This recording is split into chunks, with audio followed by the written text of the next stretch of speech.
Hello, Jim Dramatic here. Welcome to a brand new episode of Robot Wars episode reviews. We're on to Heat D of Series 4, and after the kind of mediocrity slash borderline terribleness to some people as Heat C, Heat D is a little bit better at least. It's not the best, not the worst. I think it's a pretty decent Heat, and I'm joined once again by Alex the Hunted. Yay, I'm here to talk about Mortis. Yay, the last appearance of the main series of Mortis, obviously, which is a little bit of a shame. I mean, they do get a little victory in the War of Independence, but it's your typical Mortis affair in this Heat. Works a little bit, and then eventually just something goes wrong with it. Yeah. But, of course, obviously we're not here to talk about Mortis initially, because they didn't actually win the Heat. Spoilers alert for a 17-year-old series. And, of course, the winner was Steg 2. The 7th seed, but a little bit low, 7 for I'd call it a bullshit seed. I'd say that they should be 4th. Yeah, indeed. I mean, they came 4th in Series 3, so come on. I mean, exactly. I mean, talking about the seed, when they gave Chaos 2, who won the series twice, seed 5, went on Series 6, then yeah. And then Panic Attack at seed 4, yeah. What I don't get is if Firestorm seed 5, I get that, but why is it not seed 6 then? If it came directly after Firestorm, but Behemoth gets that. Oh, of course, Behemoth gets it for some reason. And not winning anything. Yeah, not making not winning the World Championship, not winning its Heat. I don't know why. I mean, I can see why I get a highest ranked seed, but not 6. Yeah, but yeah, this is Steg 2, and it's not as good as regular Steg. See, that's the thing. It's good enough. It's good in other areas and worse in others. Like weaponry wise, it's a massive improvement. Yeah, it actually has weapons that can work this time. That flipper really is as powerful as Chaos 2's. The only problem with it really it was only in the first battle, and they fixed it for the next battles onwards. Is that the end of the tail just had spikes and didn't have like an actual panel. Yeah, I found that really weird in the first battle. I'm not really sure why. I mean, obviously they kept it in they changed that in the rest of their battles they had, but also they welded a little panel onto it. But yeah, but that they couldn't get under anything in the first fight. Yeah, I think the thing is thematically the tail works, but I think it should be at the front realistically. I mean, all the times it has to try and flip something, it has to try and line itself up whilst driving backwards. While a front flipper would be much easier. They could have just kept the design as it was and just flipped the drive control. Yeah, exactly. I mean, sort of Beast of Bombing used to drive backwards technically. Yeah. And I didn't really seem to mind that much. And also, this might sound really dumb, but I'm not even joking. I'm just looking at a picture of it on the wiki now. I've just noticed it has eyes on the front. Really? You never noticed? Never noticed that before. Have you not noticed it also has eyebrows at the top as well? No, I did not notice that either. Oh my god, I'm an unobservant idiot, aren't I? How can you? Because they catch fire in one of the fights. I don't know. I think that's one of the things I just don't really notice these things. I mean, the eyes are just, I think because the eyes it's on plastic, so there's stuff behind it that gets in the way, I guess. But I mean, they're not that prominent compared to the little. I mean, they had little eyes on the first one, but the face was sort of like the whole of the front. Well, here I didn't see the face on this one, so But actually, one thing about Steg 2, I would say they didn't seem to improve on the last series. I don't think that the steering was as good as was just as bad as last series. I don't think it's not just steering, even driving sometimes it really had trouble. I think it's just the way the wheels are. Like it has a problem turning both their robots, and then the only robot that actually managed to turn properly was 3 Stegs to Heaven, and it sucked. Yeah, I've always wanted looking at they're basically the same wheels that all the Stegs had basically. True. I mean, they look. I don't know if that is size wise, but they look identical. I think 3 Stacks to Heaven's biggest advantage though is it had less of a. I guess it was less bulky on the frame. The wheels are more outside the robot, so it was able to turn a lot easier. But I mean, the flipper on Steg 2 is really powerful. It's just unfortunate. It's just kind of in the wrong place, I guess, to really be too effective. It couldn't really self-right with it either. No, because it's far too long.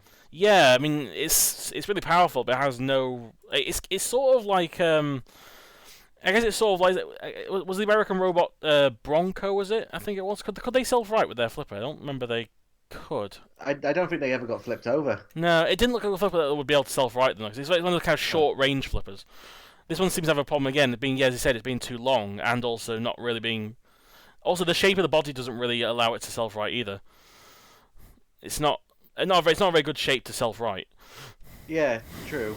True, but that's the problem. Like, and that's pretty much why they went out. Yeah, In, in the semi-finals. Yeah, I mean, in fact, they yeah, were against the reigning champions, but unlucky draw, really. oh, very unlucky. I mean, if they were against something like Dominator 2 or Thermidor, they probably had a better chance, maybe. But Yeah, especially actually, they probably would have beaten Dominator 2 pretty easily, I reckon. exactly. Yes, and poor Steg too. I mean, it's a good robot. There's no denying that. It's not saying it's a bad robot. It's compared to other robots in this heat, especially. Yeah, but then unfortunately we get to next series and it just This is what happens when the team breaks when a team breaks up. and of course the person who was probably the driving force behind the team is the one who doesn't appear in Series 5 and Extreme 1, so it kind of shows that the main guy wasn't there anymore. And when it split up, everything just kind of tried to pick the pieces up back what they had, and it didn't really. It's like Pussycat in Series 7. Yeah. If Do you know why they split up? no, I don't actually. Was it just falling out? Maybe just one person didn't want to do it anymore, and the other team wanted to, so maybe just. But it seems like a really dickish move that he takes. I'm quitting robots and Robot Wars, and I'm taking my robot with me. It's a weird thing to do, considering you're twice semi-finalists and grand finalists as well. So it's kind of like weird to just want to quit all of a sudden. But maybe just didn't have the time for it. I don't know, but it's weird to take everything with you almost. But Yeah. it's still a great robot though. It's just unfortunate that it ended up being put in a very bad draw in the semi-finals. Really, Exactly. Yeah, this robot could have done a lot better. it's true. It really could have. Let's face it. But and then at least never faced Hypnodisc again. Because I think they would have Hypnodisc probably would have done more damage to him this time, probably. But yes. I mean, And speaking of going to another bullshit seed. of course, yes, the 23rd seed, Mortis. Yes. Okay, so let's list. Shall we talk about robots that this seeding thinks that robots are better than Mortis? Well, Kilohertz for a start. Kilohertz, Cerberus, Agrabot. What? I find that hilarious, personally. Yeah. I mean, this is a semi-finalist, by the way, in Series 2, and pretty decent robot. I mean, they didn't do. I think what let them down probably was definitely their performance in the heat in Series 3, really. But the producers still. It's clear the producers still had it in for them.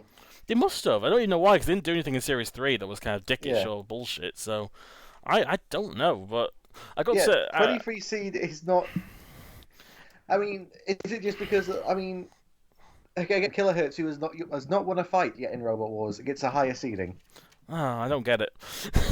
And really, it's pretty much the same Mortis as the last series. I mean, it's now black. Yeah, I'm sure you appreciate those more compared to the colour from Series 3, which was kind of weird. Oh god, yeah, the diarrhea brown. It's like a dog turd, spray painted gold slightly. They run out the paint halfway through. That's and they had to mix in to make the colours kind of neutral. This is kind of what it feels like, and at least in this series, going back to the black design, the black colour of Series 1 they had, which is. I think, obviously, to this day, the Series 1 version is still the best version, despite the fact it didn't make a semi-final. Yeah. But this...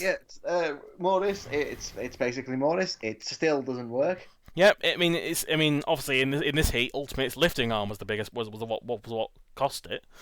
Because if it was working, they might have been able to self-right, but they didn't. So, I mean, it's not really changed at all since Series 3, honestly. No.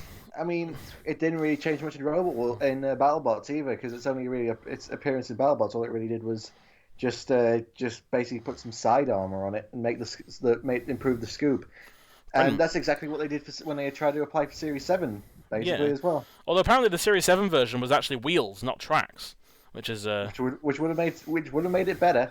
Yeah, I think it was Simon Harrison who was saying apparently, because he said during the Series 7 qualifiers, obviously there's a lot of qualifiers and people like from Netherlands and all that and Germany and those kind of countries. That's the series I call the Around the World series, because you could, like how every series has a theme. So when you get to Series 7, you call it the robot from another country. Yeah, because you got robots like Tough as Nails, Tsunami, to name Hard, just to name a few, but mostly from Netherlands was the country seemed to be a lot of the foreign robots came from, and apparently I think it was Arthur Chilcott or Rob Knight, one of the two. When there was some people coming out, some people weren't able to get hotel rooms. He actually let out his back garden and something like that to them, so they could be able to camp out, which is quite kind actually. I've got to admit. Well, what I would say is even though like racing, Mortis always gets a good stick. I would like to see what he could do with technology nowadays. Imagine how powerful the hammer could be. Imagine what I mean. He made a Walden Overlord, and I mean, it wasn't a great robot, but the technology behind that was pretty fast. Was pretty amazing. It was So pretty cool. just Yeah. like, yeah, I would just imagine what he could do if were given robot. If he could, if they, I don't, if he decided to do Robot Wars again. You think Mortis is the only. I don't get. I really like. Well, I don't really like Mortis. I like Mortis. I just don't see why it's so hated.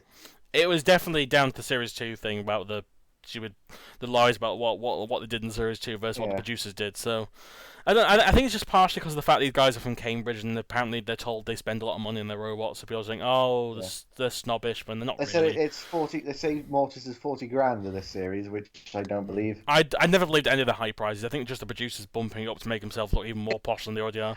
There's no denying Mortis is probably was probably the most expensive robot in the field. Yeah, I mean, at least Rapid were more honest with their 25 grand. Yeah. And Well, actually, no, they weren't honest. They didn't want to say. It's only Dara who said it. and look how far that 25 grand got you. Yeah. Uh, Maybe we'll see more of it in Series 10 if they get in there. You know, maybe if they wasted even more money on it. No, they'll make it 35 grand this time, or maybe a solid 40. We don't know. Or maybe they made it gold plated. Who knows? Never know. We'll never know. Never. It's not like you've been there or anything. Yeah. No. And then of course we'll go to the robot I think personally was relatively unlucky in the heat it was in. 'Cause I think in another heat it could have done at least heat final. Was Crusader 2, who Yeah. I actually do like Crusader. I mean the original Crusader I think was more just. It was basically the same thing, but with a different paintwork, really. But it's got a better flipper this time. You know how I've said before that this robot was like a prototype Storm 2? It pretty much This is. robot is a prototype Storm 2. It almost took out Steg 2 in the first Yeah. 10 seconds of the battle, and had a There's very quite a lot of engineering behind it as well, actually. It's not just a six-wheeled push box. yeah, because it didn't say it was like the middle. Was it the middle wheel that was? Yeah, the middle wheel is slightly bigger than the other wheel, so that means it didn't have much trouble turning around. That's So pretty. it could turn on the spot. That's really creative, actually. It also had a two-chain drive system. Wow. So if one chain broke, the other one could take over. A bit like how Behemoth did in Series 9 when they lost a chain. They had a bit of redundancy. Yeah. It's pretty good for what considered just a little tiny six-wheel robot with a little flipper on the front. But that flipper could actually lift quite high considering. Yeah, and it had some force behind it as well. It makes you wonder why they weren't in Series 3, honestly. It makes you wonder why they never came back. I know. I think they could have really made a good robot out of this, and made a good. They could have put like a really good big flipper on it, you know, something akin to maybe like Hydra or something like that, or Yeah. like an little axe on it or something, and yeah, or put a spinner on it or something. You know, some ideas you could Or, I like mean, have. like if you want to see like how to make a successful six-wheeled box, obviously look at Storm 2, but also there's Panzer. Panzer, yeah. Actually, even looking at Bronco in the recent BattleBots series, Yeah. that's a really good six-wheel robot as well, and I think it made the final. I think of its weight class, so it's quite a good idea, and I mean, again, makes you wonder what the Series 3 recruitment process was like when they allowed robots like Mr. Punch and Sergeant Meekle in, but not Crusader. Exactly. Yeah. I mean, I understand you gotta have some robots that are, you know, not the best and all that, but come on, really? So it was an interesting robot, and it's a shame to never come back. But like Craig Charles says, you put a Union Jack on it, you put an England flag on it, of course you're going to lose. We'd never get past the qualifiers. That's what he said. Yeah. And it's kind of true, but it's a massive shame, really. Unfortunately, they were just the perfect shape to be hit by Mortis, really. I mean, look at Behemoth. They always put an England flag on it, and they always get lose for just random reasons. Well, it's the England curse, you see. You should never support England whenever you can. This is why I usually support Germany, folks, because England can't really manage themselves. Yeah. And yeah, it's just a real shame they never came back, as I said. And I mean, for what we saw in this series, they definitely had a lot more potential than they showed in the series. Yeah. But again, it was if it was in Mousetrap's heat, for example, I think they probably could have made the heat final, if not won it. Yeah, there's some heats they could have won, like maybe even Stinger's heat. They definitely could have had a good shot at it. Oh, definitely Stinger's heat. Yeah, I mean that would be an easy one for them to go for as well. But definitely some of the more mediocre heats they definitely could have been in. But it's sort of like Exterminator and Berserk from Berserk 2 from last series. They're just very lucky in the wrong heat more than anything. But Indeed, yeah. that's the way it works sometimes. And again, it's more a shame they didn't come back as opposed to the fact they didn't do well. If they came back and tried again, it'd been something. But yeah, they didn't even It's not even they didn't qualify; they just didn't return. So Yeah, which is such a shame because like I wonder where Crusader is now. I don't know. Probably in a skip. Apparently, it was originally going to be 4 wheels, but they moved to 6 in Series 3 because they had problems steering. So I guess that middle wheel helped everything. Yeah. And then we have a robot that I would say was great right off the bat, but it wasn't because it's iron ore. I mean, This is a robot line that only got good. Well, only got really good when Robot Wars ended. Oddly enough, yeah. I mean, to its credit, it made the heat final in Series 7, sorry. Yeah. And I mean, they got bullied in Series 6 by being flipped out of the arena by Chaos 2, and in Series 5 they got they pretty much got owned in the best way possible in Series 5 against Willie Big Cheese. This is a robot line that has a habit of flying out the arena. Very, very unlucky. Although they did actually flip Bigger Brother out of the arena in Series 7, which was a massive shock. Even they didn't believe they did it. But yeah, it's usually them that flies out the arena. Exactly, we're very surprised they weren't going out. I mean, this one, actually, Iron Ore to its credit didn't get flipped out of the arena. But yeah, every other robot apart from this one got flipped out of the arena. I don't know. I mean, if they apply for any future series like Series 10 or 11 and all that, we have to expect them to come out of the arena at all times. It's just inevitable at this point if they ever appear. But Iron Ore itself, man, it's amazing. It's one of those robots where it's amazing to see the line of evolution. It's true. I mean, seriously, did this robot Right, there's 3 questions. Did it ever work in this heat? No, probably the answer. To quote them in Series 5, we hit them. They hit them. Yeah. Did they move at all? They just seem to have a problem because it was track driven. They just seem to have a problem that they couldn't go straight. They couldn't go in a straight line. What they could do was basically move a left track, then move the right one, and kind of shuffle forward. Yeah, and the third question is, how did they manage to have 2 judges' decisions? Not just 1, 2. And survived the first one. It was... I mean, also, we'll get to that because it's quite early on in the heat, but my god, that was a bit of a shambles, in my opinion, that particular decision, but... Yeah, I mean, it's not really much to say about this robot. I mean, it's just a pyramid-shaped axe. To its credit, though, it could self-right on its axe. Yeah, it's the first self-righting axe robot. Yeah, it's. I mean, obviously, Dominator 2 was sort of able to do it half the time later on, but Iron Ore, Axor is Iron Ore is the first robot with an axe to self-right. Yeah, and that's the only thing it did in the entire heat, self-righting, and also having and then subsequently having the axe chopped off, which was justified, I guess, in some ways, but. And then obviously they appeared in the celebrity special, and obviously it didn't work. No, it didn't work then either. And I honestly can't remember who the person who drove it because I don't remember most of the. It was a girl from Coronation Street. That's probably why I don't know who they are. Then, because I mean, when we get to the celebrity special, I think I know in total about. I honestly only remember that because I honestly only remember that because of how shit that episode is. All I remember is Frank Bruno and Vic Reeves, and that's it. I know nobody else in that show. Oh, on 5, that band, but I don't remember most of the individual people. So. It got better in Series 9. I knew most of the people in Series 9, but in Series 4, I didn't know any of them. Oh well. I mean, they're all still famous and still all well known now. Exactly. Yeah. But yeah, it's just not a good robot. There's no other way to say it. It gets much better, but it takes a bit of doing. Also, this is the first robot in the series I'm going to put the Piece to Shit Award nomination potential on here, because. Again, some of the rubbish robots that people consider like Banshee, Fatboy Tin, etc. They still moved a bit. Yeah. This one, Banshee barely, but yeah, it still moved. It still moved though. It just got flipped over as quickly as it started. Here it was just shuffling at best. Yeah. And then of course we have Discount Hypnodisc, which is Mazakari, which sounds like the robot, though, as much as I don't really care for it, it definitely deserved a tiny bit more than it got. But I mean, the team did look very devastated. Yeah, I mean, but that's the thing is like this is a robot that's not very interesting either. I mean, it's one of the first robots to really start to catch on to the whole flywheel weapons, but let's make ours thin and have holes in it and absolutely no speed to it whatsoever. Yeah, you can tell this robot was trying to get the weight limit because it's just barely under 80 kilograms, so they were definitely pushing to it. And of course, it's not the armor you put it into, it's the disc you put the holes into, because that's the best place. This disc, what was that, sorry? This disc was so thin. Yeah, The disc was so thin. it wobbled. And it wobbled when it tried to hit anything. It barely moved. And yeah, and I have no idea what they were thinking about with the wheels. I don't know. I mean, actually, I like the way they sort of have a weird grip to them, but they kind of it doesn't look very. It didn't have any grip at all in the arena, so they seem a bit useless. No. And also, it spent most of the time stuck on mortise, so we never even got to see what it could, if it could do anything. I mean, the only thing they got right is actually the only thing I think they beat Hypnodisc on is they made it properly self-writable, like it's invertible.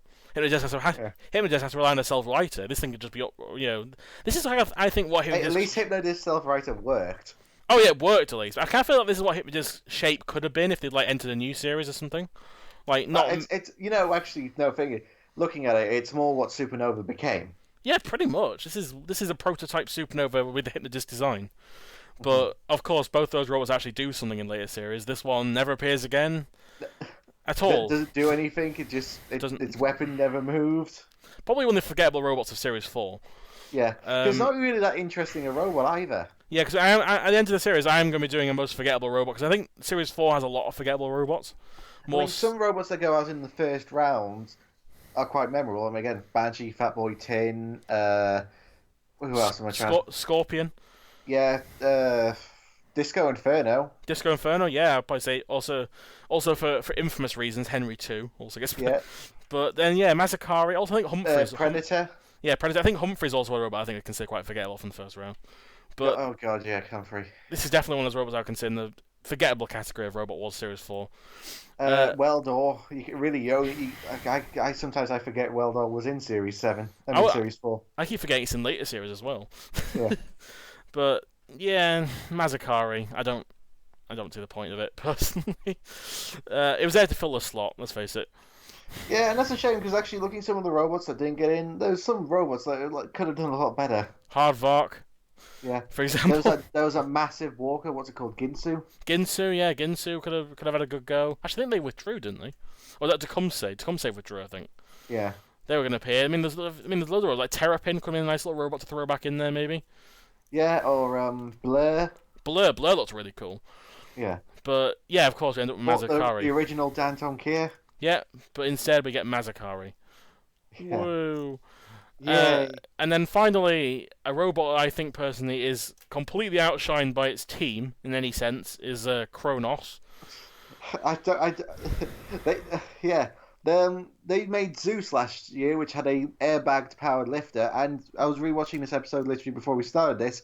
The Crusher is powered by airbags. Yeah, it's not very much of a Crusher. It's more like a tiny axe than a Crusher, Yeah. and it didn't really have any power to it. The robot didn't really do anything in its battle, really either. I don't know what these guys were thinking of with airbags being a suitable power source. I don't know. These are the guys. I mean, wasn't this the guy who also stole stuff from work? Yeah, and we never saw them again after this. Maybe got fired. Maybe got fired. Maybe the business went under because of that. Seriously, when Julie was interviewing them before and after the fight, he was truly saying, "Yeah, we're in a bit of trouble because he did this." Yeah, I'm not surprised if he got fired or something. I mean, I did like Julian Raffle both in Series 3 and Series 4. He was sort of like a discount Cerberus in a way, but I still really enjoyed watching it on screen. But let's face it, I mean, while this definitely looks a lot better than Zeus did, because I know Sam sort of likes Zeus, but I don't really see the appeal of Zeus at all. It was just it was as fodder robot as you could get is Zeus, but Kronos at least tried to actually make a robot this time, but I feel like they failed with the type of weapon they're using.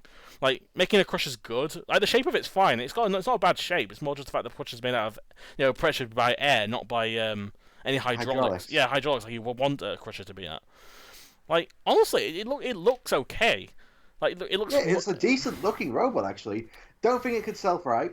No, it couldn't. It had no power to self-right. I mean, since the Crusher was in that position, that's its open position. It would never be able to self-right anyway. And it was a lifter as well. Yeah, it was a lifter. Yeah, but definitely would never be able to self-right either way. But it was. Yeah, they were very lucky. They were very lucky when the Steg 2 flipped it. It did a full 360. That was very lucky. They would have just stuck in the back otherwise. Yeah. But yeah, it's looking at it's a very nicely shaped robot, if you know what I mean. Like, aesthetically pleasing, I would say. Also, I don't know whether to call bullshit on this or not, but in the notes it says lifter capable of lifting a bus. I'm not sure about toy bus. Maybe, yeah, not even a minibus. It can lift Okay. this. Yeah. I don't think that's right. I mean, I've seen Roadblock pull a Range Rover. That makes sense, I but mean, with Behemoth can just lift the car. yeah, I mean, this thing cannot lift a bus then. No.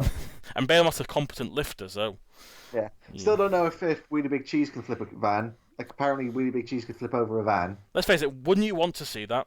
I'd want to see that. That's the thing. Is like they say they can do this, but they have no proof of it. So I'm like, I want to see that. I think they're probably capable, but I just want to see it happen anyway. Yeah. But yeah, that's all the robots for the heat, and then of course we'll start with the battles. And the first battle was Steg 2, the Seventh Seeds versus Kronos versus Crusader 2, And and Steg 2 nearly went out in the first 10 seconds. jeez, yeah, I mean. Crusader went straight for them and flipped, ran into Dead Metal CPZ, got them stuck on the side wall. On the face, on their face as well, on their front Yeah. face. If it wasn't And, if it wasn't for Dead Metal coming in, like hitting them straight after, they would have been stuck like that. yeah, and Steg 2 tried to fire the weapon, which just lifted it off the ground, so Crusader could get under it even more. And I don't know if you saw actually, because when rewatching it, the flipper was actually like it didn't retract, so it was like kind of like Open. It was half open, so there was no way of retracting it. So yeah, if Dead Metal didn't self-right them, they would have been dead. That was pretty. It was very unlucky, really. Though how Steg 2 went straight. I mean, imagine if they'd gone out in that fashion. Yeah, imagine how. Yeah, yeah. and Fourth, I mean fourth place. that would have been the highest seed to ever go out in round one. Obviously, now I think in this particular series it was Evil Weevil, wasn't it? It was the highest seed to go out in the first round in Series 4. But imagine the fourth placer from Series 3 A grand going finalist out goes out in the first round in 10 seconds. Yeah, that'd be equivalent of like in Series. I'm trying to think in Series a really even worse analogy. It'd be sort of like. Actually, I bet probably the worst one, like in the newer series, probably someone like Thor going out in the first round. Yeah, something like it could have been like it could have been like Chaos 2 being put in the pit by Smidsy in the Heat final. That would be weird. Yeah, It'd be like if Deertor beat Tornado. Yeah. Oh wait. yeah, or if a completely new robot named after children managed to beat a two-time champion. That'll never happen. Yeah, But yeah, this battle was mostly just Steg getting bullied near the beginning, and then Kronos somehow got stuck on one side and couldn't move again.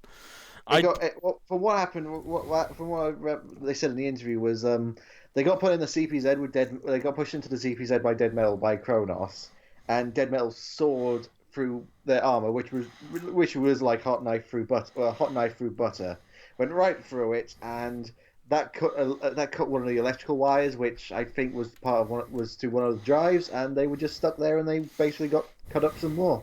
I mean, they didn't really do much in the battle apart from getting beaten up in this whole thing. Yeah. Flipped over by Steg 2, sawed at by Dead Metal, attacked by a bit by Crusader 2. It was just Crusader 2 was the most impressive robot in this heat. never.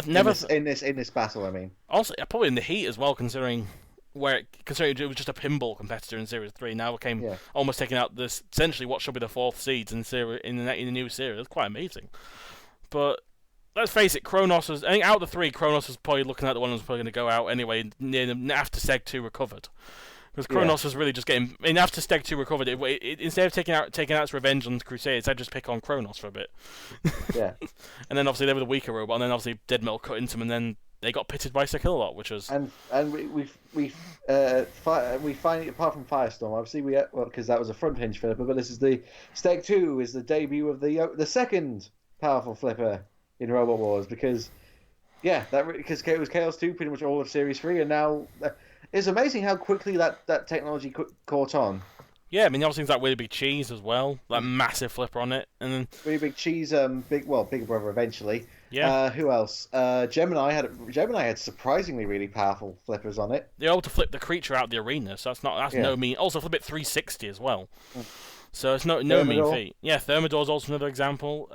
It's just the technology was getting really good by the series, but of course Kronos had to be the one that goes out, and unfortunately because of parts being stolen, I don't know, but we don't know why we never saw them again. Did their business go under? I mean, they generally did sound like generally did sound like it's like, oh shit, you like after because he even said like the part that got damaged was the part that I nicked. Well, they shouldn't have put it in there then, should you? Yeah, Oh well, but Kronos goes out, the two twos go through, Steg 2 and Crusader 2, and you could then, clearly tell. You could clearly tell the guy from Crusader was being nice because he was on TV. yeah, definitely. And then we go to what I consider a shambles of a battle, Mortis the 23rd Seeds versus Mazakari versus Iron Ore. This basically resulted in Mortis having Mazakari stuck on top of it for about half the battle, Mazakari Yeah. unable to do anything, and Iron Ore derping about doing nothing, and then Sakilla attacking it, and then somehow getting to a judge's decision. I don't know what happened in this battle. In all honesty, this battle just seems like a absolute. It was almost as it wasn't as crazy as the Weird Big Cheese opening battle, which is probably the craziest opening battle ever. The really big cheese was at least a good battle. This is not really a good battle because only real robot that did anything was Mortis. Yeah, and even then, all they were doing was just picking on Mazakari the entire battle. They picked on Mazakari. I bet because they probably picked on Mazakari first because they thought that spinner could probably damage them. Then they realised it can't do anything at all. Yeah, and then it got stuck on the lifting arm pole because it really got stuck on the lifting arm pole. Did they even? I don't even remember. The frame that was holding the disc got caught, and I think then they dragged Mortis pushed Mazakari to Shunt, and Shunt pushed it even further down on the pole. So then there was absolutely no chance of it getting off. Yeah, and meanwhile, what was Iron Ore doing? Not working. Iron Ore hit it once and then just didn't do anything. I mean, considering the house robots just were set on Iron Ore, I don't know why they got through. I don't know why, because it was clear that they weren't working. But Killop picked them up and spun them around. He only does that to a robot that's dead. and if Iron Ore was still working, they would have got away. But they weren't. They were just stuck there doing nothing. So as a result, they. I will say that they were so lucky because like Killop picked them up and spun them around over the pit. Yeah, even if they'd gone in the pit, though, the judge might have gone, that's unfair. Because even knowing how chaotic the judging was in earlier series, and really, this is so weird. Like how Mazakari was eliminated just because they weren't able to do anything.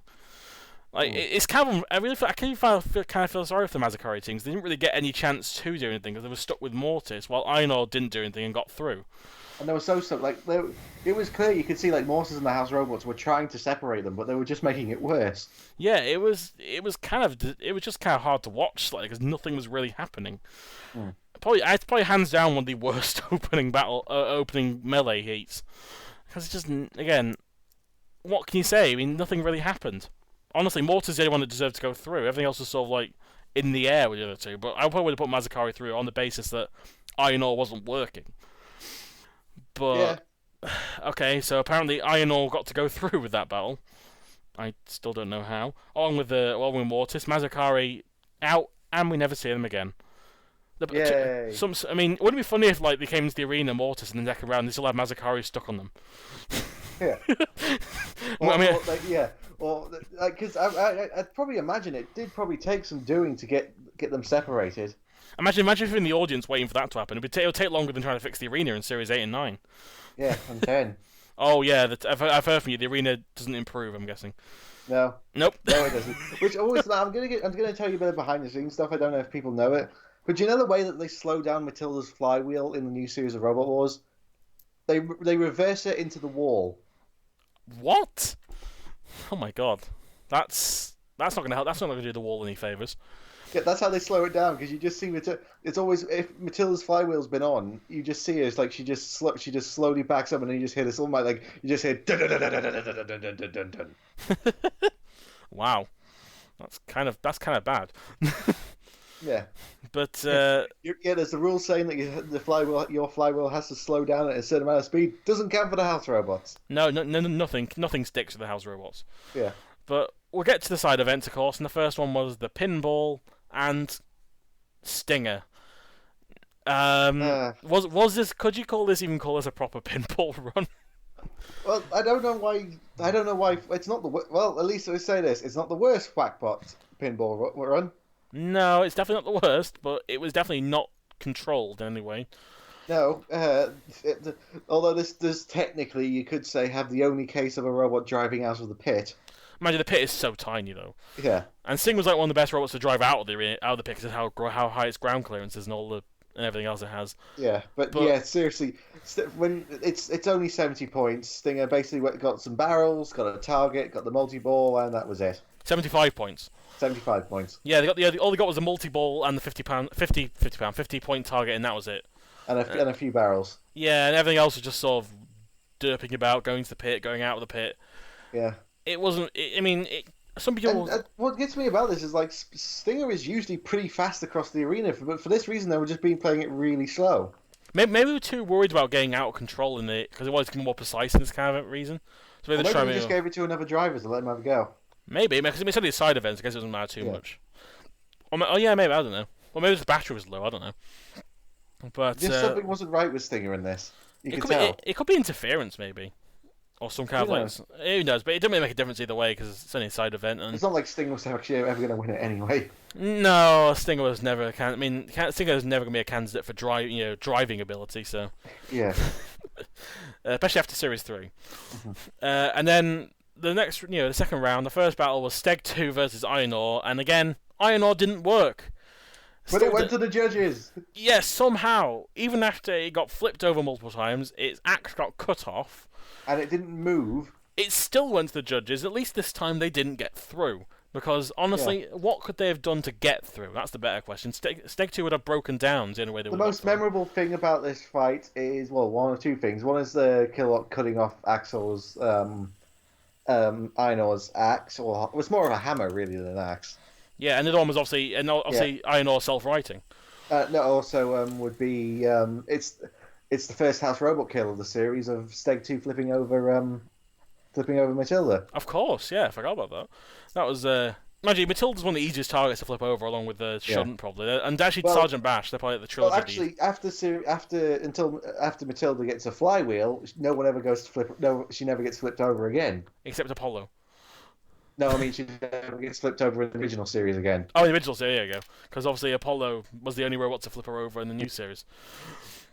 Or anyone. Apollo's the only robot to get a house robot kill so far in the new series. Hopefully Series 10. Come on, Apollo. Gets to kill a lot. You can do it. But really, there wasn't much to this battle, really. Just Stegosaurus flipped them a couple of times, and then they sort of broke down even more than they were already broken down. Yeah. And then they got their axe chopped off, which was kind of funny and kind of sad at the same time, seeing a little stub moving. I don't know. I'm wondering when the celebrity special was filmed, because I don't know how the hell they fixed that. They must have done it like either before, or maybe they had another hammer. I don't know. But they changed the hammer actually because wasn't the first hammer more of a sledgehammer. This is more of an axe than a sledgehammer. It was like a pointed. It was like a pointed sledgehammer. Yes, I don't think they had that in the first. Did they? Oh, maybe they did. Maybe I wasn't paying attention probably. But yeah, either way, it was such a nothing battle, really, wasn't it? It was just it was an easy one for Steg 2. This robot gets much better, but only when Robot Wars ends. Yes, I mean, not to say Iron Ore 3 is a pretty good robot. Yeah, but it just got very unlucky. Yeah, it's been when you see Iron Ore 4, 5. Well, you don't see Iron Ore 4, 5, and I think they're up to 8 now. Yeah. Their worst performance was definitely Series 6 though, when they got flipped straight out of the arena by Chaos 2. Yeah. Well, I don't know. I don't really have much to say about Axel for Series 5 because they couldn't drive the thing. It didn't really last for long in the second round anyway. Its first round battle was Granny's Revenge, such a really hard opponent. The only real fight it had was against Panic Attack. Yeah, pretty much. It didn't really last long in that either. But yeah, that's the legacy of the Steg and the Iron Ore series. Stay tuned for Series 5 and Extreme 1. They do loads of stuff. Yeah. Loads. Mostly in the air. And then the second one was Mortis versus Crusader 2. And to his credit, Crusader 2 did have a decent start on Mortis. Yes, it did. And of course, Mortis, as usual, didn't work. But then they started to work and managed to stop working on one side. Yeah. Which is very unfortunate because they were just spinning around in circles at one point. And then I think the killer blow landed when they got pushed into CPZ and Shun axed right through them. Yeah, because it's one of the few times that Mortis's axe actually ever worked because it did go through go through Crusader a couple of times, and then Shun really went through it. I think Series 2 was the only series I think Mortis's axe worked all the way through. But yeah, I mean Mortis got some good hits and it started stuck on one side, then Shun finally killed it. And some piece of like plastic or metal or something flew off the bottom of it when it was getting pushed I think in. it was just a bit of metal. It was just a bit of metal that was put onto the side. Is all it was. It was literally only cosmetic stuff. It's true. There was another piece dangling off it by the end of the battle, Yeah. and it did look quite a sad machine after it was killed. Yeah, the flipper was stuck open. Shunt axed right through it. Little Yeah. pieces falling off it. It was just kind of unfortunate for a robot that was doing well in the first round. Yeah, they could have beaten Mortis because knowing Mortis at some point it probably broke down completely during this fight. Wouldn't surprise me. But yeah, they just got lucky with their hits and then managed to disable it on one side with the axe. So Yeah. but oh well, it's how it goes in robots sometimes. So yeah, there's a lot to do with luck. I mean, there's a reason why Behemoth never reached a grand final. And there's a reason why Mousetrap did. Yeah. And then of course the sumos of the round. Yay, sumo! We'll start with the slightly shittier one, which was Caterkiller.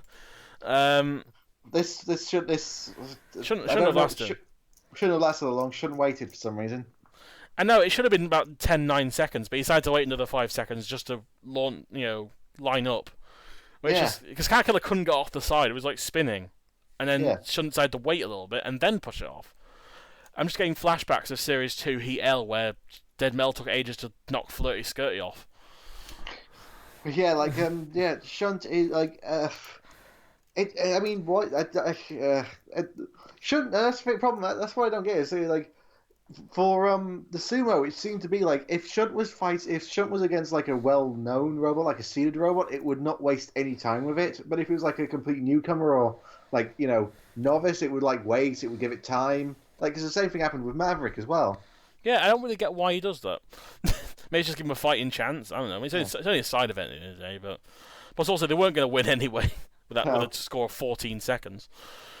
And actually, both these robots actually got almost identical scores. They were only off by 0.8 of a second, and 0.08 of a second. And this one also was Smidsy, which actually did really well. Were doing really well until unfortunately they decided to drive off. And I don't know if you saw, but when their introduction, they were actually pouring salt, they poured salt out the robot like a traditional sumo match. It's the small details that make it, isn't it?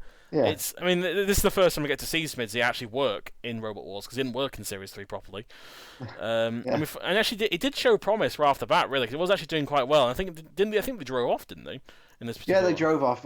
Shunt duped them out, basically. It was a good dupe by Shunt though.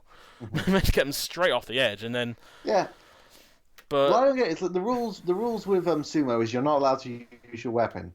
No. Unless you're I don't know why Smitty didn't start it with the jaw pointing all the way down. I don't know why either. I mean, obviously there was that one exception. I mean, didn't someone get disqualified in Techno Games for using their weapon in a sumo? I think someone did, yeah. I think was it Smidsy? Because they competed in a sumo, but no, it wasn't Smitty. I know 101 got disqualified in the assault course. Yeah, because they pushed away. I can't remember who they were against. They pushed their ball away, so they couldn't score it. Yeah, but exactly. Yeah, I remember someone else getting disqualified as well in the sumo for using the weapon, like lifting the robot up and then pushing them off, as opposed to just using their pushing power. But actually, Smitty was quite good in the sumo in that series. It definitely used so much practice there.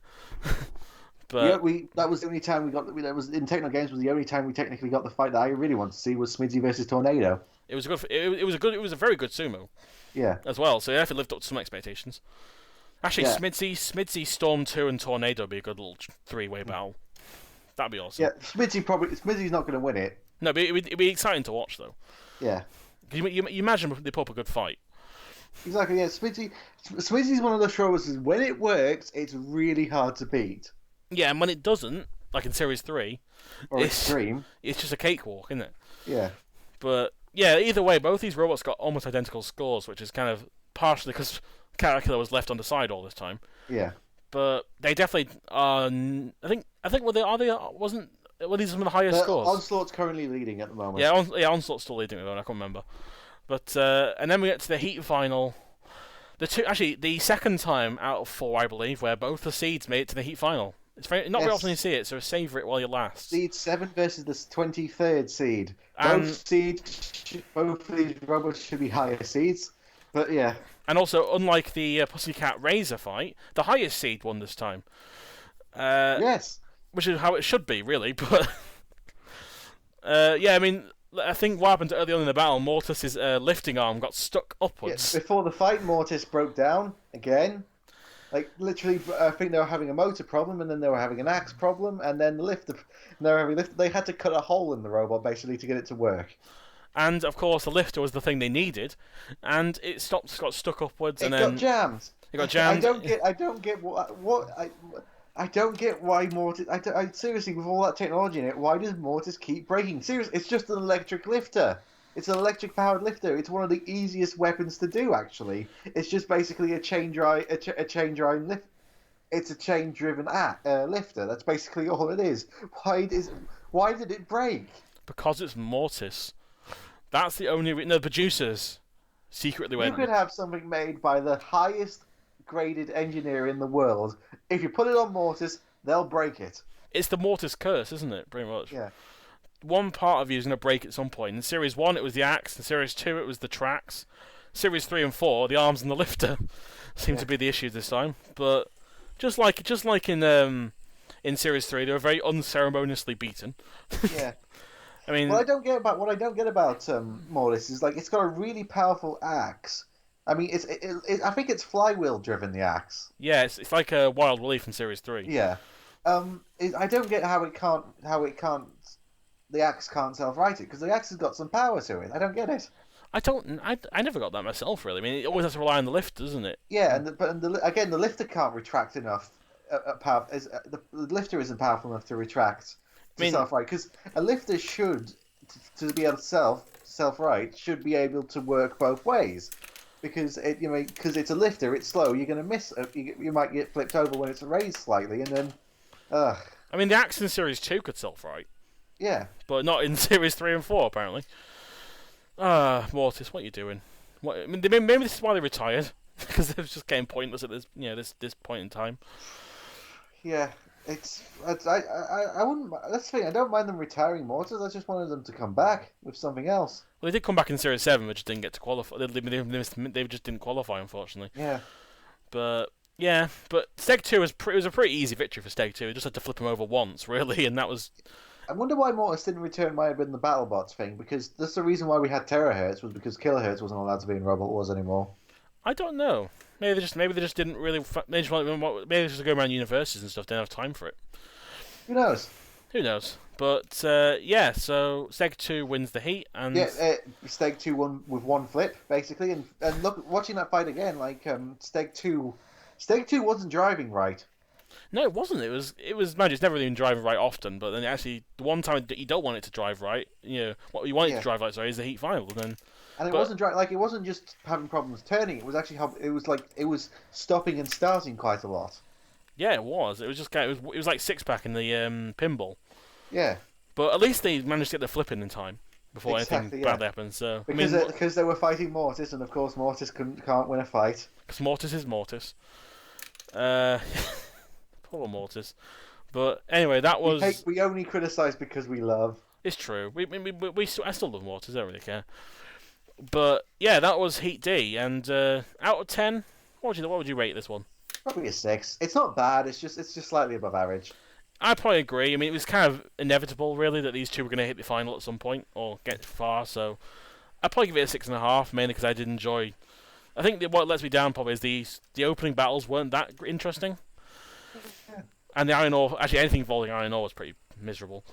But apart from that, at least we had a good Spidsy sumo. We had a good Spizzy sumo. The heat final was pretty good. Honestly, it was the two best robots there. It's on the higher end of heat finals in the series, definitely. It's no Exterminator, Behemoth, or Raze, or actually, what was it? Actually, Wild Thing Steel Avenger was alright. Yeah, and what else was there? Little Fly and Mousetrap, to its credit, wasn't that bad. Just Little Fly, it wasn't because it was the two best robots. It was just two shit robots. Pretty much. Well, at least it was the only good battle in the whole heat, at least. But I don't know if I'm in the Little Fly heat, but god damn, I hate Little Fly. What heat is that again? Is that heat? Is it a I or is it J? I or J? I don't know actually. I don't know my wiki. I don't know. I'm not going to find off the bat, but we'll find it afterwards. But it might be in it. Yeah. But yeah, God, yeah. But yeah, it's a fairly average heat. It's fairly average heat. It's slightly above average heat.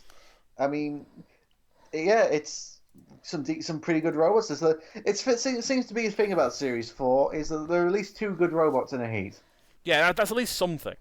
Yeah. I mean, yeah. This one had 3 good robots in it. so it's above average. Yeah.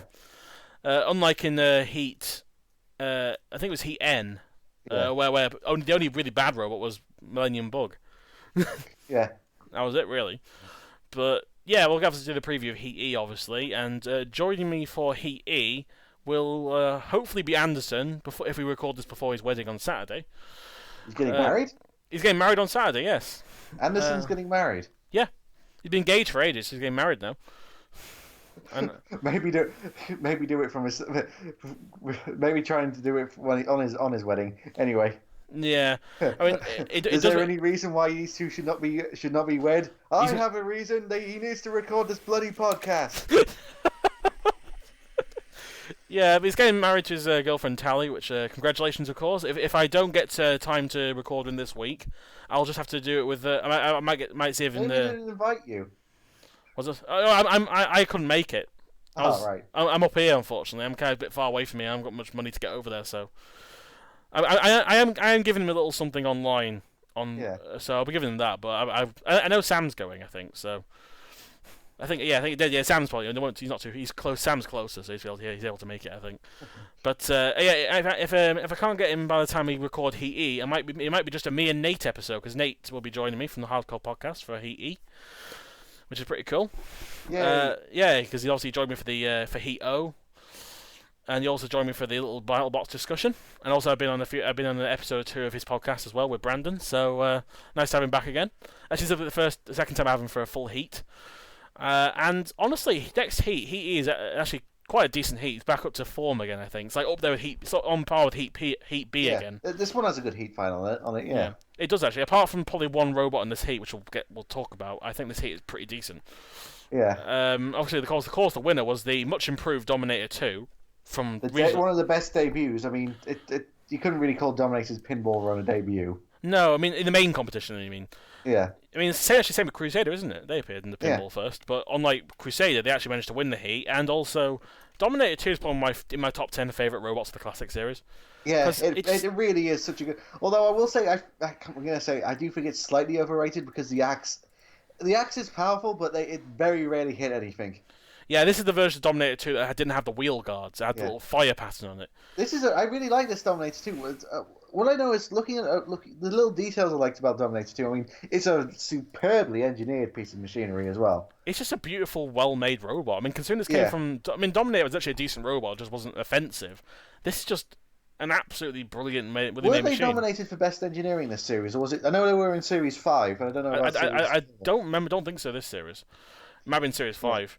Yeah, they were nominated in Series 5, but yeah, I mean, Dominator 2, it's like the axe definitely has it's the most powerful axe going in Robot Wars from this point. Yeah, definitely. I mean, obviously Kilohertz was decent in Series 3, but this was like beefed up Kilohertz axe. Yeah. I mean, the only problem with Dominator 2 really was the wide range of the axe motion. But apart from what that, I did like about this version of Dominator was the fact that no other Dominator had this, where it could fire the axe down, but then kind of semi-retract and then fire it again. Yeah, it was pretty. It was like a little pincer almost. Yeah, it's pretty cool. No other Dominator could do that, but the first one did for some reason. I don't know why. Also, it's one of those few axes that can actually grab and also like lift as well. Like you grab hold onto robots and push them into stuff. Yeah, which and you could say this: Dominator beat a champion. It did indeed. It's kind of amazing actually. In a way. I mean, also they had a very close battle in their first semi-final as well.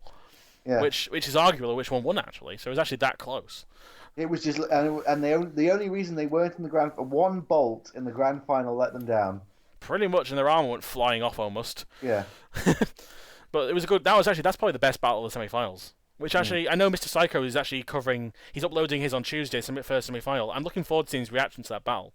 Because that's one of my favorite battles of the whole series. Is Dominator 2 versus Pussycat. It's a great battle. Actually, even Dominator 2 and Firestorm's a good battle as well. Just a shame the way it ended, basically. Yeah. Also, Dominator 2 has a curse, by the way. It never gets past the second round of the semi-finals. Yeah. Every single time. For curses, it's not bad. It's not bad, but it's kind of frustrating though that every series you appear, you fall at exactly the same hurdle every single time, and it's quite a far hurdle. It's not like it's a chroma lot. Yeah, it's a chroma lot, where it's second round of the heats, or like the tip top the top bot monad guys who never make it past the first round. But That was a Or terrible. Beam off, where they just do worse every series. It feels like it.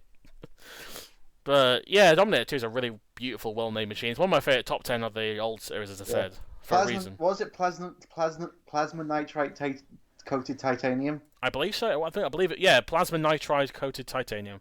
Whatever the hell that is. I know what it is, but it would take ages to explain. So this is the chemistry talk. And Does then it at all improve the armor?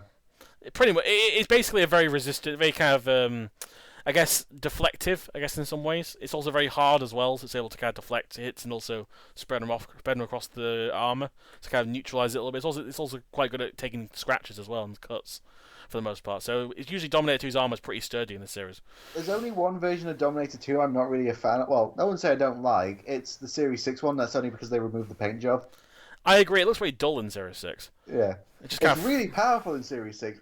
I don't know why they just made it silver. It should have been, keep it gold and have fire on its wheel guards. Also, they withdrew from Series 7 was a bit of a shame. Did they? Yeah, they withdrew. Didn't they have Dominator 3? Yeah, they did. Yeah, they did, but they withdrew. It says on the wiki anyway. Oh. Yeah. I got a picture of Dominator 3 here. It looks like a basically much more of a wedge version. Like it loses the kind of angle line look of it. It's more just a solid wedge. But yeah, it Did must they have say to. why they withdrew, or they just? I can't. Yeah, don't have much time for it now. I'll check on the wiki afterwards. But yeah, there must have been some mechanical thing like terahertz or something like that. But it's just a shame, really.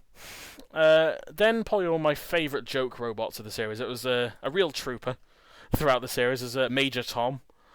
Oh yes, ground control to Major Tom. Something's gone wrong. Something has gone wrong indeed. I love the hell. I mean, this is my proof once again that Shunt hates heads on robots. Yeah. Because he just axed that thing out of the arena. One of the best headshots, yeah. I mean I think that and Atlas and Banshee. Banshee. They're the three best headshots he's ever done. And my God, it's like his fact shattered. That was the funniest thing. It went out of the arena. What I want to know is where do they keep getting those bubblegum head dispensers from? Yeah, who is making? Actually, I've never seen a bubblegum dispenser with a face on it like that. Yeah. I've I've never just seen a go-kart that looks like that. Not a go-kart, a bumper car. Yeah, it's really weird looking. But they applied for Series 3 and failed. It was basically Major Tom as it is, but with the top without the top dome bit. It was just like it looked like a tank basically. So it's probably why Major Tom in Series 4 looks really weird. Like it looks like two robots in one. Yeah, here's the thing. I think they put that like it was basically a water storage tank over it, and it was supposed to be like a rollover design, but then they put the head on it, which completely negated the point of the rollover head design.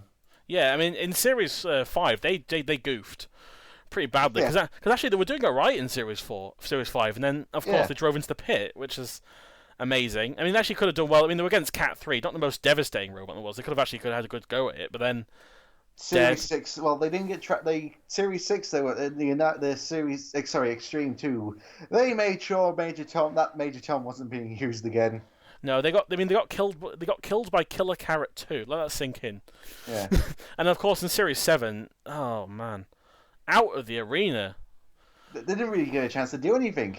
No, in fairness, that battle was a massacre, wasn't it? Yeah. Let's face it. I mean, it was Exterminator killing Diablos and Tsunami killing Major Tom. Yeah. It was unfortunate, really. But this version of Major Tom is probably one with the most personality because of the weird look it has. But they always I don't get the weapon. Is it supposed? Because it looks like a lifting up panel, but actually, more tips. I don't get it. I think it's supposed to be a lifter, but it's just not very good. Yeah. I don't really understand the weapon personally myself, but it's a fun little robot, and I love the team. They're great. The Union. Here's the thing. What's weird was they come from. They come from one of the islands of the UK. The Isle of Sheppey. The Isle of Sheppey, which I don't know if it is, but it's one of the most I don't know my geography. I might be getting this wrong, but it might be one of the most southerly points of the UK. It's part of Kent, so it's very south. Yeah.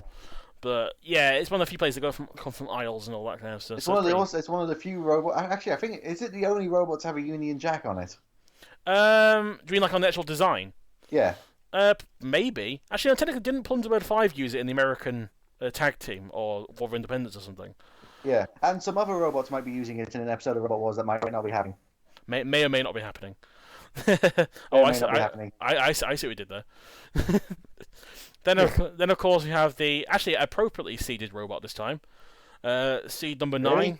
Oh, relative. Seed number 9. Sorry, yeah. 101. Probably I think should be in the top 8, but even then, it's not as bad. It's not as bullshit as Seed 7 for Steg 2. So, Yeah.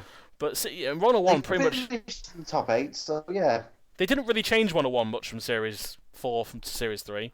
It's I pretty don't much think they really changed it at all. No, it's pretty much the same robot. I mean, the only difference being is that the antenna's slightly different, like covered. And it has the cow paintwork, which they didn't use in the Seed. No, it's the Dalmatian paintwork, isn't it? The reverse Yeah. Dalmatian because the 101 theme. But a lot of people miss that. They think it's like cow. It looked like cow. It looked like cow prints. That's the problem. They make it ambiguous. They use a reverse cow print, which isn't very good. But either way, 101. I think this series, it definitely started proving 101 was a little bit outdated. 101. They definitely needed to put a weapon on it. And in Series 5, I think Series 5 was the fatal flaw of basically entering the same robot again. Yeah. And then what I want to say also is I've got one of the many Robot Wars books, and it lists it's the one that was released between Series 5 and 6, and it claimed that 101's weapon was a flywheel at the front. Nope. Nope. Nope. It's never anything but a spike its entire life. Any of you guys who have got one of the Robot Wars books, have a good read through it, because they are full of mistakes. Pretty much. I mean, considering that 101 has never changed its weapon once, that's kind of impressive to get that wrong. It's kind of like saying Chaos 2 as an axe. It's up there in that level of rubbish. My favourite one is in the Series 4 guidebook. It said that Killatron finished 3rd in Series 3. Nope, 4th. Actually, no, Series 3. They didn't appear in Series 3. I was thinking of Series 2 then for a sec. Yeah, in Series... Yeah. Actually, Jonathan Pierce in Series 2 kept calling Killatron a grand finalist. No, it wasn't. Heat finalist, mate, not grand. Yeah. Many mistakes in Robot Wars, but 101, as I say, it didn't really change much, and while it was able to still survive here, because the robots weren't that offensive for the most part, eventually, if it was in Disco Inferno's battle, it might have had a problem. But they managed to avoid Disco Inferno. As soon as it came up against a real weapon with Dominator 2, it was very clear, because all they could really do was drive up Dominator 2, really. That's all they did. And all Dominator 2 did to it was hit it with an axe and then grab it and then push it into a wall or a house robot. And it had no grip on it. It was unable to do anything. And I think, personally, Series 5 was a series they should have changed a lot. Not Series 4. I mean, Series 4, they got away with it at least, but in Series 5, I don't think. And obviously, they ended up being one-hit KO'd by Fluffy, and that kind of showed pretty much why Robot was down, why they had to move to Anarchy in Series 6, which I'm so glad they did, because Anarchy was amazing. I still think about Anarchy is they say it's a shuffle bot, but I disagree. I still think it's a walker. Yeah. I still think it's a walker. I mean, it's got legs. It's not like panels that move and shuffle. It actually are legs that move up and down. I mean, it's a walker from Techno Games. It qualified for Techno Games. It's a walker. Yeah, but Cheeky Boy was more of a shuffle. That made it in. Yeah. I think the whole point of the race is it had to be like legs at least, not wheels. So it didn't matter if it was a shuffle or a walker, I guess. I don't get it. Because robot, there's a point. It's like a shuffle. Drillzilla is a shuffle bot. Definitely, I can completely agree with that. But 101 isn't a shuffle bot. I mean, not 101. Anarchy is not a shuffle bot. No, it's a walker robot. Personally, I don't see what the distinction is between those two. Personally, it seems like obvious, but whatever. And then we have probably one of the worst robots that I got a seed in Series 4, Shadow of Napalm. I mean, 25. I think they definitely deserve a seed because they are a semi-finalist. Is too high. It's too high. They definitely deserve some kind. I probably seeds 30. I would have given it. Yeah. It's semi-finalist and a heat finalist, but considering they didn't change the robot at all in Series 2 to 3, it shows why they didn't change it because when they try to make something new. Yeah. My God, Shadow of Napalm. Napalm is a better robot than Shadow of Napalm. And it's supposed to be an all-new robot, but Napalm is better than it. The biggest problem with Shadow of Napalm is that half the time its wheels didn't even touch the ground. It just seems to move around. Or barely. It was so slow. And here's the thing, it looks like a joke robot, but they genuinely thought they had a chance. In the interview before they fought Dominator 2, they're like, oh, we can beat Dominator 2, we got a lifter on it. Actually, when you look at Napalm from the back when it's introduced, it looks really badly shoddily made at the back. There's bits of armor coming off it slightly already. It's uneven. The actual armor plating isn't evenly put on. It's leaning to one side if you have a look at it. Yeah, it's just one of the worst. I think this is definitely a competitive contestant for the Piece to Shit award. Honestly, because it has a lifter on it. But did you see it move? It barely moves. Yeah. It moves like an inch. The whole robot barely moves. The robot arm moved an inch. Actually, in its opening battle, it only moved because Disco Inferno got stuck inside it. Yeah. That's the reason it worked. And speaking of I Disco, mean, actually, it's one last thing. But I mean, when they, well, again, spoilers, when they go out, because they, from what I was told, is the reason why they had so much trouble getting Shadow of Napalm into the pit was because what happened was the actual robot, the actual armor like plating over the top of the Shadow of Napalm had separated completely from the chassis. oh my god. Yeah, I heard about that. That's why Yeah, that's why they sent Detonator into the War of yeah, Independence, yeah. and that worked out really well. Although I would love to have seen Shadow of Napalm get hit by Frenzy as well. That'd be a lot funnier to me because that looks slightly more competent than the Detonator was. So that'd been great. Detonator at least had some armor. At least it moved in the first round. Yeah, First round, not a second. yeah. And then finally, is the one of the highest plays in the contestant for the most disappointing robot of Series 4, Disco Inferno. Yes. This actually no, we're not over yet. Here we are. No, we're not. Yeah, I've got one more. Yeah, sorry, yeah, I forgot. Yeah, Sorry. but Disco Inferno. What could have been? Yeah, this is basically like the closest robot to imitate. Probably out of all the robots that tried to do a hit and the disc type design, this is still the first one that looks competent. Yeah. Like it's basically what Mazakari should have been, and of course it breaks down. It doesn't break down. A wire gets knocked on it and turns the robot off. And the same thing happens in the Celebrity Special. Yeah. And then actually the only time they do well is the Annihilator against. Well, no, the Series 6 didn't get to the heat final. Heat final, yeah, but they did all right in they won the Annihilator. Yeah, they won the Annihilator. Well, they won a free battle Annihilator. Pretty much, yeah. Yeah. Although in fact, they earned their heat final against Nightmare though. But it was it did not Nightmare. Do you mean Bigger Brother? no in the Annihilator. Oh, sorry, yeah. Oh no, I mean yeah, but there's only 3 fights in that Annihilator. Yeah, that's true, but they definitely did all right. I mean, it doesn't take much to kill Hippopotamus, I know, but No. still. And Napalm. Oh, But they got revenge. Actually, yeah, they got revenge on Napalm. yeah, they finally took out Napalm after. Actually, Napalm was because they ran into Napalm. They were actually that's what killed them the first time. So it was self-inflicted, but it was still kind of. But that was the weird thing. Like they wanted to get Disco Inferno destroyed when they entered the Annihilator. And they ended up winning. They ended up winning it. Maybe that's why they came back. Who knows? Actually, this is the whole reason I always get this mixed up with Disc Constructor because of the similar name and the similar look to it.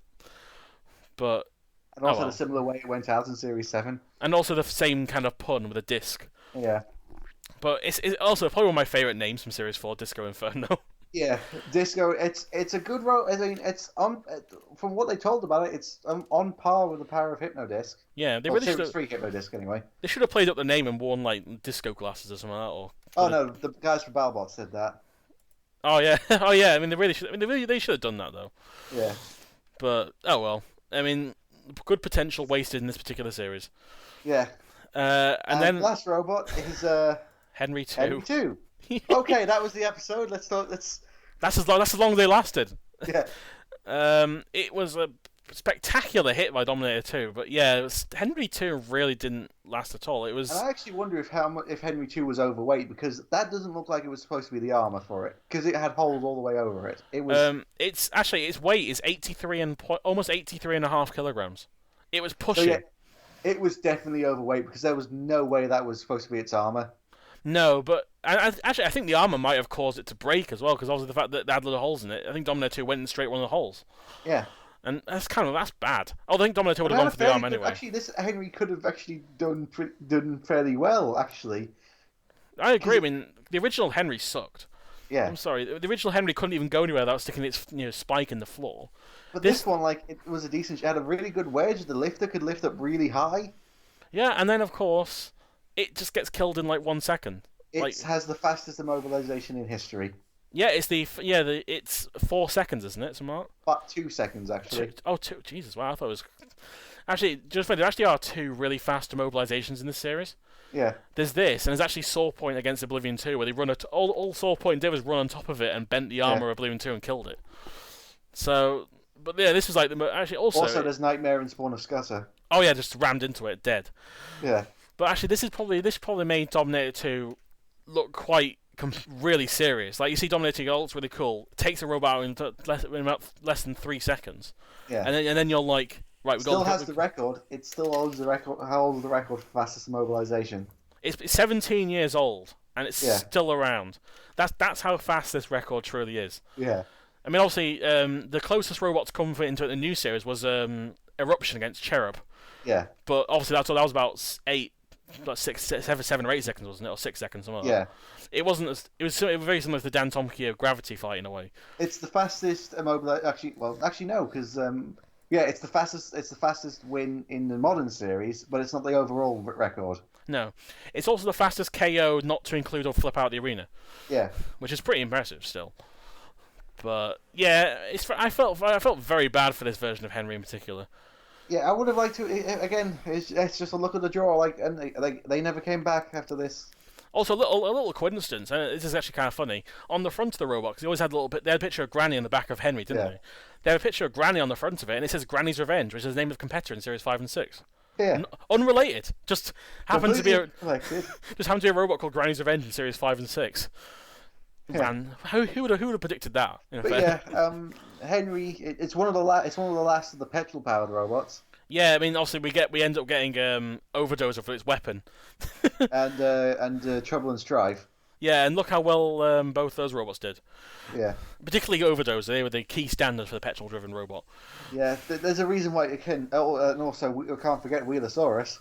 Yeah, I mean, there's reasons. I mean, just look at Technophobic in Series 3. This is why petrol engines don't get used very often. They set fire. Again, Wheelosaurus. Brilliant designing by Peter Gibson for Wheelosaurus. I'm going to have an invertible robot, but with a petrol engine. Genius. Oh, I love Wheelosaurus though. Anyway. Yeah, I love Peter Gibson as well. He's great, but that'll be a future. Yep, that was Heat E. This was Heat D. I'm Jim Dramatic, signing off. And I'm Alex the Hunted, and